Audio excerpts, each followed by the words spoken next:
Hi students, now we are going to solve the multiple choice questions in chapter 10 oscillations.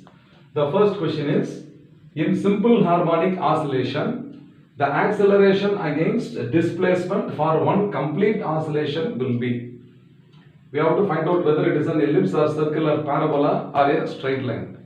Already we have drawn such a graph between the restoring force and the displacement, and we have shown that it is a straight line, is it not?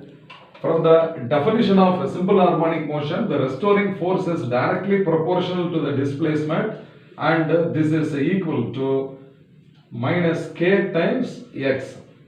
So this negative sign indicates that whenever the restoring force is a positive maximum, the displacement will be negative maximum.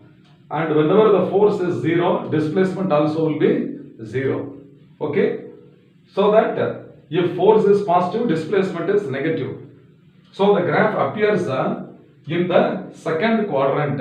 Okay, for one half of the oscillation, the graph appears on the second quadrant. If the displacement is negative maximum, then the force will be positive maximum. Then for the remaining half oscillation, once again, when the displacement is positive maximum, okay, this is the positive maximum, the restoring force will be negative maximum. So this appears in the fourth quadrant. So force is nothing but mass into acceleration. Therefore, the acceleration also is directly proportional to displacement, and acceleration is equal to minus omega square into x. So the nature of the graph will be a straight line. Therefore, option D is the correct answer. Okay, I hope you must have understood well. Fine.